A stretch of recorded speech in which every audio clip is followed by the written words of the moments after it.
Hello. तो start करते हैं। Our first question is come thou mortal wretch with thy sharp teeth this knot इंस्टिकेट in which book do the above line occur. तो हमें ये बताना है ये लाइन कहाँ पे आई है। ये लाइन है एंटनी एंड क्लियोपेट्रा की। जो ये लाइन है this line is said by Cleopatra. Cleopatra इसमें आपको पता होगा लास्ट में क्लियोपेट्रा सांप से कटवा के मरती है। तो वो क्लियोपेट्रा कह रही है ये बात कि separate me from life with your sharp teeth. आया है ना वर्ड इसमें शार्प टीथ। तो इसमें वो उससे बोल रही है, किससे बोल रही है? स्नेक से। Separate me from life with your sharp teeth मतलब मुझे जीवन से अलग कर दो अपने शार्प टीथ से। पुअर उसको संबोधित करके बोलती है पुअर पॉइजनस फूल मतलब जहरीले, उसको संबोधित करके कह रही है बी एंग्री एंड बाइट मतलब गुस्सा हो जाओ और मुझे क्या कर लो? बाइट मतलब काट लो। एक्ट 5 सीन 2 की लाइन है, लास्ट में ही है ये। नेक्स्ट चलेंगे।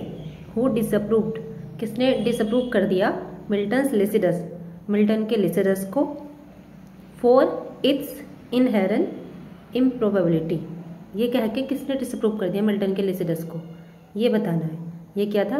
सैमुअल जॉनसन ने। अच्छा मतलब जॉनसन का मतलब ये था, जॉनसन के according poetry is an art मतलब पोएट्री एक आर्ट फॉर्म है जिसको प्रशंसा की जानी चाहिए when its quality are beautiful symmetrical full of passion. ये जॉनसन के अकॉर्डिंग था। लेकिन जॉन मिल्टन का लिसिडस क्या था? उसमें इस तरह का कोई भी स्टैंडर्ड नहीं था। और इसमें क्या था? एक टिपिकल पेस्टोरल एलेजी थी जिसमें दिखाते हैं मतलब डिकीज्ड मृतक सेफर्ड की जो कि हम इस सबसे हम नहीं मतलब जॉनसन इस सबसे एग्जिस्टेड हो गए थे बहुत लंबे समय से। सेम थीम से इस तरह का थीम से लिखा जा रहा था सेफर्ड की। तो जॉनसन ने इस बात के लिए उन्हें क्रिटिसाइज किया और जॉनसन ने ये कह के भी क्रिटिसाइज किया कि उन्होंने उसमें ब्लेंड कर दिया था मतलब मिक्स कर दिया था क्रिश्चियन को और पैगन दोनों की इमेज को ब्लेंड कर दिया था लिसिडस में। तो इसलिए उन्होंने उसकी मिल्टन के लिसिडस को डिसअप्रूव कर दिया। आया कब था ये? 1637 में। ओके नेक्स्ट चलेंगे। Leviathan is a famous work by. Leviathan किसका वर्क है? जो ये है थॉमस होब्स, काफ़ी एक प्रोमिनेंट पॉलिटिकल फिलोसफर थे 17वीं सेंचुरी के। उनका फेमस वर्क है ये लिवियाथन। पब्लिश हुआ था 1651 में। सारे क्वेश्चन प्रीवियस ईयर है तो आपको याद रखना है ये work. Okay next. In his quest for true significance of life on its simpler level, Wordsworth resemble मतलब कहने का in his quest मतलब अपनी क्वेस्ट बोलते हैं किसी लॉन्ग सर्च को मतलब अपनी खोज में for true significance of life on its simpler level मतलब सिंपल लेवल पे लाइफ के महत्व को की खोज में वर्ड्सवर्थ रिजेंबल करते हैं। वर्ड्सवर्थ किसके समान है ये बताना है। तो किससे उनकी समानता दिखती है हमें? ये जॉर्ज क्रैब, नाम याद रखना है आपको इनका ये। Okay next. Who refers William Wordsworth as an ever enduring man. बहुत ही पैट सवाल है ये, आपने ऑलरेडी पढ़ रखा होगा लेकिन प्रीवियस ईयर का था तो कोई नहीं फिर से पढ़ लो आप इसको। कौन रेफर करता है विलियम वर्ड्सवर्थ को एवर एंड्योरिंग मैन? कौन कहता है इनको ऐसा? एस.टी. कॉलरिज। अच्छा हमें ना यहाँ से आपको 2 पॉइंट और याद रखनी है। एस.टी. कॉलरिज ने विलियम वर्ड्सवर्थ को एवर एंड्योरिंग मैन बोला, ए वाइज मैन बोला और बोला टीचर ऑफ द गुड। ठीक है।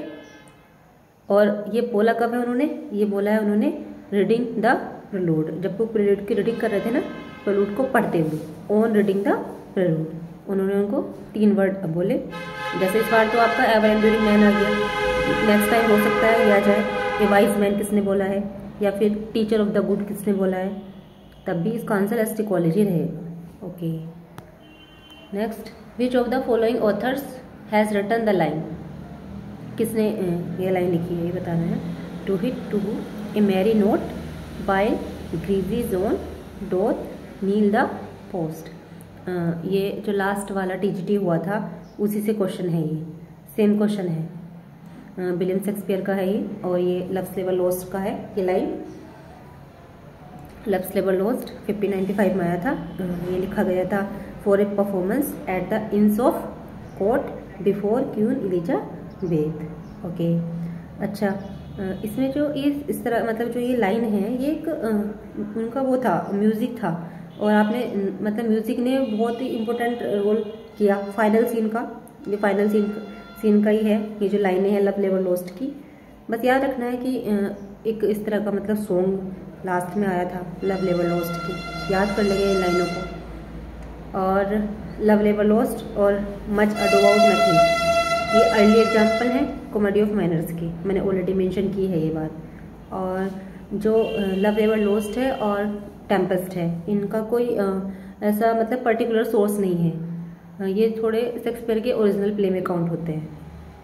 Okay, next, lap me in soft Lydian airs married to immortal words such as the meeting soul may pierce in notes with many a winding bout. ये line कहाँ पे appear होगी ये बताना है। ये भी लास्ट वाला जो टीचडी हुआ था उसी की लाइन है। ये थी एल एलिग्रो की। आप इसमें एल एलिग्रो और इल पेंसिलोसो दो थे ना, ये ट्विन वर्क माने जाते हैं। तो जो एल एलिग्रो था वो लिखा हुआ था 1631 में, पब्लिश हुआ था 1645 में, उनका जो पोएम्स आई थी वो। और ये लिखा हुआ था, it was written in octosyllabic. और एल एलिग्रो का मतलब क्या था, हैप्पी मैन। ओके, और क्या बताना है इसके बाद, बस ठीक है, याद कर लेना। Next, any short composition. अच्छा, मतलब एल एलिग्रो में ये बता सकती हूँ मैं आपको, एल एलिग्रो रिवील करता है फीलिंग को और इमोशंस को पोइट की। मतलब इसमें ये कहना चाह रहा है वो कि जो इमोशंस होते हैं वो तो टेम्परेरी होते हैं, सबको पता है, लेकिन मिल्टन जो है ना इसमें रिमाइंड करा रहे हैं रीडर को, रीडर मतलब हमें रिमाइंड करा रहे हैं कि हमें ना हम कभी कभी नहीं मतलब असाइड कर देनी चाहिए किसको, मेलनकली को, मतलब अपने जो हमारे सैडनेस है उसको। वो जानते हैं कि जो बैड फीलिंग होती है वो तो इजीली हम पे ओवरटेक कर ही लेती है, लेकिन इस पोएम में वो ये कह रहे हैं स्पेशली कि आज नहीं, नॉट टुडे, आज कुछ सैडनेस नहीं, आज कुछ मेलनकली वाला नहीं, आज सिर्फ हम एल एलिग्रो का मतलब ये ना हैप्पी मैन, तो आज हम हैप्पी को स्प्रेड करेंगे, मतलब ओवरऑल कहने का मीनिंग ये था इसमें। ओके, नेक्स्ट चलेंगे, any short composition in prose that undertakes to discuss a matter express a point of view. Any short composition in prose, कोई भी छोटा सा कंपोजिशन प्रोज में, that undertakes to discuss a matter, जिसमें matter discuss किया जाता है, express किया जाता है पॉइंट ऑफ व्यू को, परसुएड अस, जो हमें परसुएड करता है मतलब मनाता है एक्सेप्ट करने के लिए, ए थीसिस ऑन एनी सब्जेक्ट, किसी भी सब्जेक्ट पर, या सिंपली एंटरटेन करता है, उसको क्या बोलेंगे, ऐसे, उसको क्या बोलेंगे, उसको ऐसे बोलेंगे। ये भी जो भी लास्ट टाइम आया था टीजीटी उसी का प्रीवियस ईयर का क्वेश्चन है। और ऐसे के बारे में क्या रखेंगे, जो आपने नाम सुना होगा मिशेल डी मोंटेन, वो तो फादर ऑफ ऐसे थे। और अगर ये क्वेश्चन आए कि फादर ऑफ इंग्लिश ऐसे कौन है, तो वो फ्रांसिस बेकन थे। ओके, और फ्रांसिस बेकन के बारे में लास्ट ईयर एक क्वेश्चन हो रहा था कि जो एपिग्रामेटिक प्रोज स्टाइल है उसके लिए कौन जाने जाते हैं, तो उसका आंसर भी क्या था, फ्रांसिस बेकन। ओके, अच्छा, अगर ये क्वेश्चन आता है अफोरिस्टिक स्टाइल के लिए कौन जाना जाता है, तो उसका आंसर भी क्या है, फ्रांसिस बेकन। अच्छा, अगर ये पॉइंट आता है डिस्पर्स्ड मेडिटेशन के लिए कौन जाना जाता है, तो भी वो भी कौन है, फ्रांसिस बेकन। और प्रैक्टिकल विजडम के लिए कौन जाना जाता है, प्रैक्टिकल विजडम के लिए कौन जाना जाता है, फ्रांसिस बेकन। ओके, मैंने आपको सारे पॉइंट बता दिए फ्रांसिस बेकन से रिलेटेड, कोई क्वेश्चन अगर आ सकता है तो।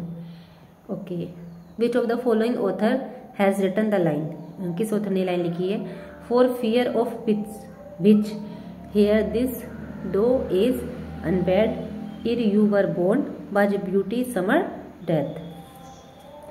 प्रीवियस ईयर की लाइन है ये, शेक्सपियर की है। और ये लाइन शेक्सपियर में का जो सोनेट था 104, उसी की आखिरी लाइन है ये 104 सोनेट की। उन्होंने डेडिकेट किया था ना ये एक ब्यूटीफुल यंग मैन को, मैंने ऑलरेडी बताया है आपको। तो इसमें शेक्सपियर एड्रेस कर रहे हैं फ्यूचर जनरेशन को, मतलब आने वाली जनरेशन को। तो उसमें वो बता रहे हैं, वो बताते हैं हमें कि जब जो फ्यूचर जनरेशन होगी ना, जब वो अलाइव होगी, तो जो मोस्ट ब्यूटीफुल पर्सन होगा ना, the most beautiful person to have ever lived will have already died. मतलब जब तुम लोग होंगे ना, यानी कि फ्यूचर जनरेशन होगी, तब तक जो मोस्ट ब्यूटीफुल पर्सन होगा ना, वो मर चुका होगा। वो ये कहना चाह रहे हैं। वाज ब्यूटी समर डेथ ना, जो ब्यूटी थी वो क्या हो चुकी होगी, ऑलरेडी डाइड, वो डेड ऑलरेडी मर चुकी होगी, ये बताना चाह रहे हैं। Okay, next, the first collected edition of Shakespeare play was edited by. जो फर्स्ट फोलियो आया था, अच्छे से याद होगा आपको, 1623 में आया था। उसमें ये क्वेश्चन आता है कि उस फर्स्ट फोलियो में से कौन सा प्ले वो कर दिया था, एक्सक्लूड कर दिया था, तो पेरिक्लीज कर दिया था, याद होगा आपको। तो इसका जो फर्स्ट कलेक्टेड एडिशन था शेक्सपियर के प्ले का, वो किसने एडिट किया था, तो हेमिंग ने और कॉन्डेल ने। Okay, next, graves at my command have waked their sleepers oped and let them forth by my so potent art. Who is the speaker?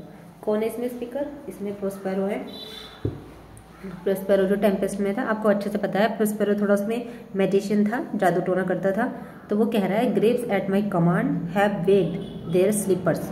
मतलब जो प्रोस्पेरो की सोर्सरी है, मतलब जादू टोना है, वो बहुत ज़्यादा पावरफुल है। तो वो कंट्रोल करता है एरियल को, आपको पता होगा उसमें, और दूसरे स्पिरिट को भी। तो उसमें वो क्या कर सकता है, वो क्या कर सकता है, अल्टर द वेदर, मौसम को चेंज कर सकता है। Even raise the dead, grave बोला है ना, ग्रेव तो पता है ना आपको, कब्र को बोलते हैं। तो इवन वो क्या कर सकता है, मतलब इवन रेज द डेड, मरे हुए को मतलब उठा सकता है। हैव बेक्ड देयर स्लीपर, ये तो बोला है ना इसमें। तो बस उसके बारे में ही है उसकी जो वो है पावर। एक्ट 5 सीन फर्स्ट की लाइन है, I love the man and do honour. मतलब मैं उस व्यक्ति को प्यार करता हूँ, सम्मान करता हूँ। His memory on this side idolatry तो पता है ना, मूर्ति पूजा को बोलते हैं, उनकी मेमोरी को। एज मच एज एनी, मतलब बहुत ज़्यादा, अधिक। ही वॉज इंडीड ऑनेस्ट, वो वास्तव में ईमानदार थे। End of an open and free nature, बहुत ही ओपन, खुले थे और फ्री नेचर के थे। हु सेड, किसने कहा? ये बोला है बेन जॉनसन ने शेक्सपियर के बारे में। उन्होंने शेक्सपियर के बारे में उन्होंने एक बात और बोली है, he was not of an age, वो एक एज के नहीं थे, मतलब एक युग के नहीं थे, but for all the time, वो हमेशा के लिए। मतलब आज भी शेक्सपियर इतने जाने जाते हैं, और बहुत मतलब काफ़ी टाइम से जाने ही जा रहे हैं हर जनरेशन में। तो इसलिए उन्होंने बोला था he was not of an age but for all the time. Okay, he redeemed his vices with his virtue. Redeem मतलब, रिडीम होता है किसी चीज़ को, जैसे कोई हमसे, मतलब कोई चीज़ मिटाई गई चीज़ को पुनः प्राप्त कर लेना। जैसे मान लो हमने कोई गलती कर दी और हमने फिर कुछ ऐसा अच्छा काम किया कि फिर हमें उस गलती के लिए माफ़ कर दिया गया, ऐसा। तो ही रिडीम हिज वाइसेस, मतलब उन्होंने अपने दोषों को भी क्या कर दिया है, मिटा दिया है। विद हिज वर्च्यू, अपने गुणों से।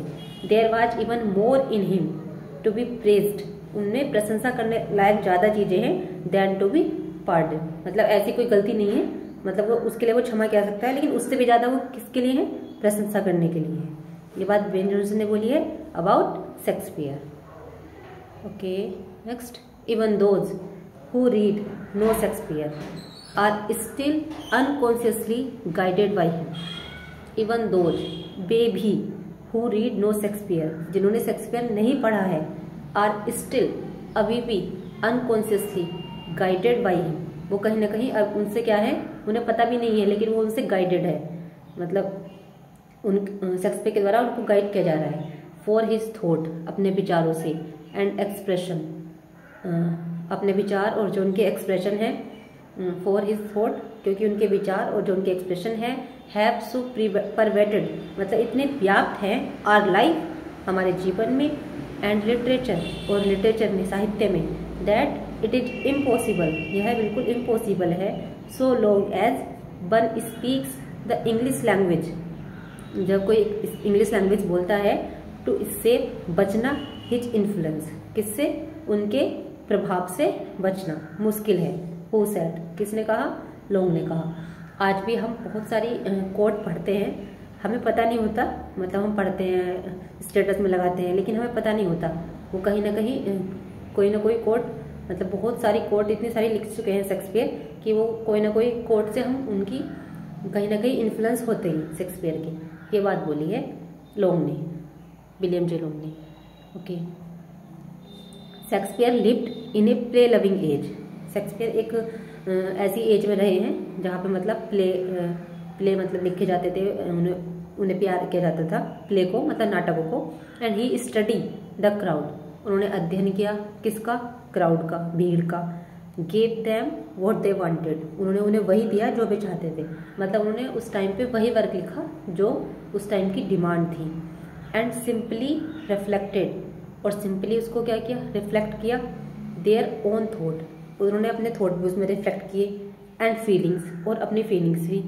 इन reflecting the English crowd, reflect करने में इंग्लिश क्राउड को about him, he unconsciously reflected all crowd, मतलब उन्होंने अनकॉन्शियसली, उन्हें पता भी नहीं था, उन्होंने सारे क्राउड को रिफ्लेक्ट कर दिया उसमें, विच, सारे क्राउड से मतलब सारे लोगों को, which are alike in all aged, जो हर एज में पसंद किया जाएगा।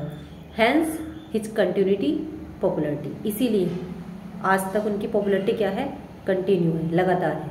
मतलब जो प्ले शेक्सपियर के हैं, जैसे आप देखो हैमलेट, ओथेलो, किंग लियर, और कुछ जैसे एज यू लाइक इट है, रोजालिन वाला प्ले है, तो वो प्ले उस टाइम पे भी काफ़ी पसंद किए जाते थे और आज भी पसंद किए जाते थे, आज भी पसंद किए जाते हैं। मतलब तो उनकी पॉपुलैरिटी तो कंटिन्यू रही ना, क्योंकि वो हर उस टाइम पे भी उस तरह का उन्होंने लिखा जो लोगों को पसंद आता था, और आज भी वो पसंद किया जा रहा है। तो कहीं ना कहीं उन्होंने तो काफ़ी अच्छा लिखा ना, कि आज तक उनकी लिखा हुआ वर्क हमारे द्वारा अप्रिशिएट किया जा रहा है। ये बात किसने बोली है, ये भी लोंग ने बोली है।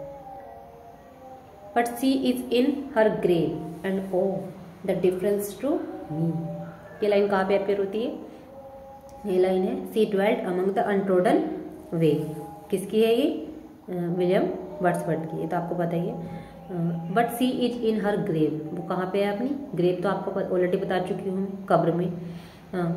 सी dwelt among the untrodden way Lucy स्टीच की है पोम, मैंने आपको बताया है, उसमें 5 पोएम थी।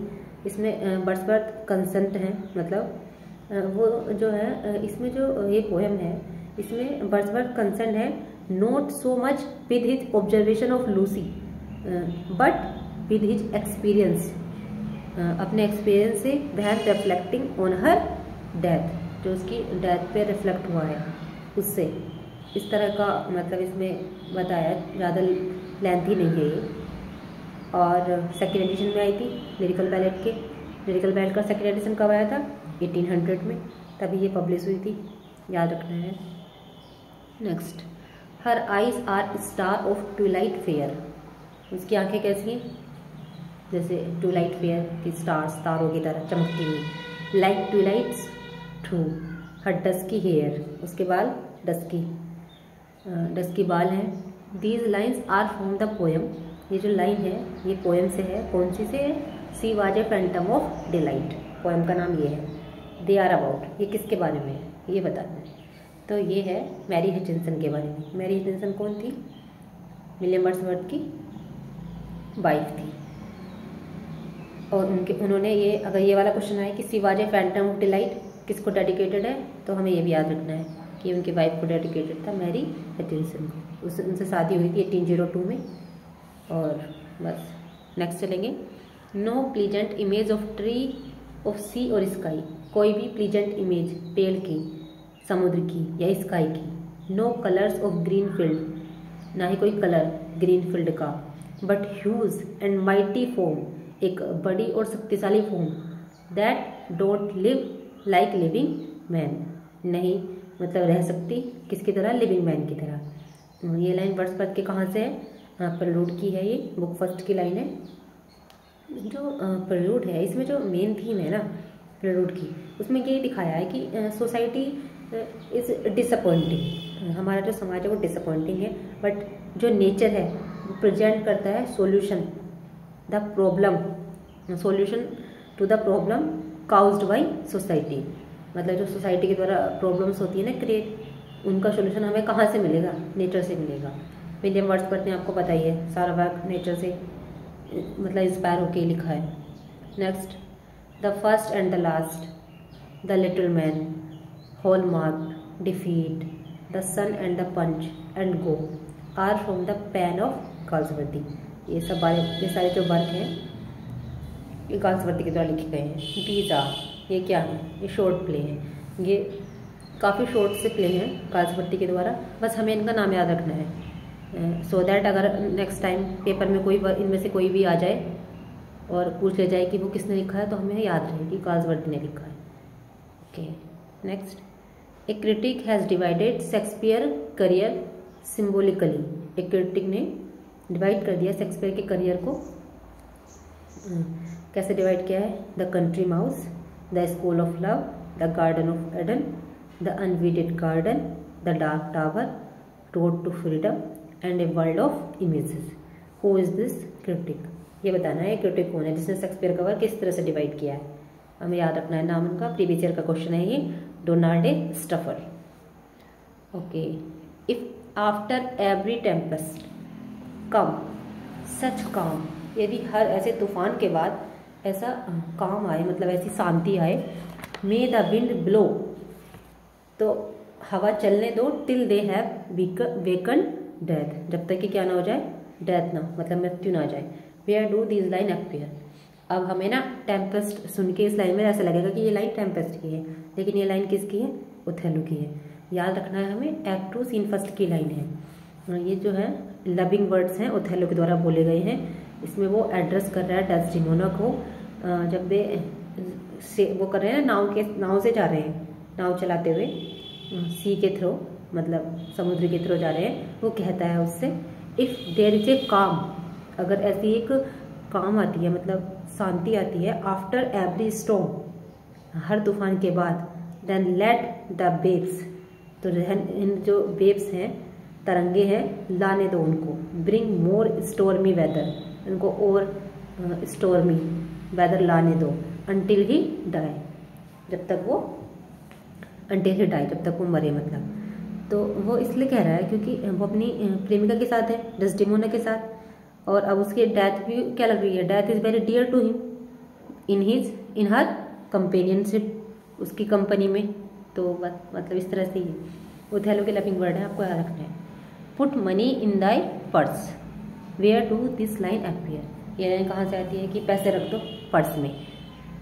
ये लाइन ओथेलो की है, एक्ट फर्स्ट सीन फर्स्ट की लाइन है। इसमें जो ये शब्द हैं ये यागो के हैं। यागो क्या करता है आपको पता होगा, यागो उससे एक करेक्टर रहता है इसमें, रोड्रिगो। उसको जब ओथेलो डेस्टिमोना से शादी कर लेता है तो वो रोड्रिगो से तब भी कहता है कि अभी भी मैं तुम्हें डेस्टिमोना को दिला सकता हूँ। तो यहाँ पे वो उससे पैसे ऐंठता रहता है। तो यहाँ पे ये वही शब्द हैं यागो के। वो कह रहा है जब वो रोड्रिगो से मिलता है, जो वो करता है, लवर है डेस्टिमोना का, जो उसे प्यार करता है, मतलब उस पर अपना दावा करता है, तो वो रोड्रिगो से कहता है क्या करने के लिए? To pay him more money, उसे और पैसा पे करो, सो दैट, ताकि he could go to Cyprus, वो साइप्रस जा सके, to make Desdemona hate Othello, क्या करने? डेस्टिमोना नफरत कर सके किससे? ओथेलो से, एंड लव रोड्रिगो, मतलब लव रोड्रिगो, मतलब उससे प्यार कर सके। तो इसलिए जबकि उसको पता होता है, हल्का हल्का आइडिया होता है रोड्रिगो को उसका, कि मतलब कि अब जब उसकी शादी हो चुकी थी ऑलरेडी डेस्टिमोना की ओथेलो से, तो अब तो डेस्टिमोना कहाँ उसको मिलेगी, लेकिन यागो उसको अपनी बातों में उलझाए रखता है और उससे पैसे ऐंठता रहता है। तो बस उसमें इसी तभी बोली है line. Next and last, in sonnet 138 of Shakespeare, जो शेक्सपियर का 138 सोनेट है, 138वां, उसमें हु इज़ ग्रोइंग ओल्ड, कौन ओल्ड हो रहा है? तो उसमें शेक्सपियर हिमसेल्फ, शेक्सपियर खुद ही ओल्ड हो रहा है। सोनेट नंबर 138 काफ़ी इंटरेस्टिंग सी है। मैं किसी दिन इसकी समरी आपको बताऊंगी। मतलब इसमें दोनों जो लोग दो लवर होते हैं वो दोनों एक दूसरे से झूठ बोल रहे होते हैं और उन्हें उन्हें पता भी होता है कि वे झूठ बोल रहे हैं, लेकिन फिर भी वे उसको एंजॉय करते हैं। इस तरह की स्टोरी है इसकी। Okay, thank you.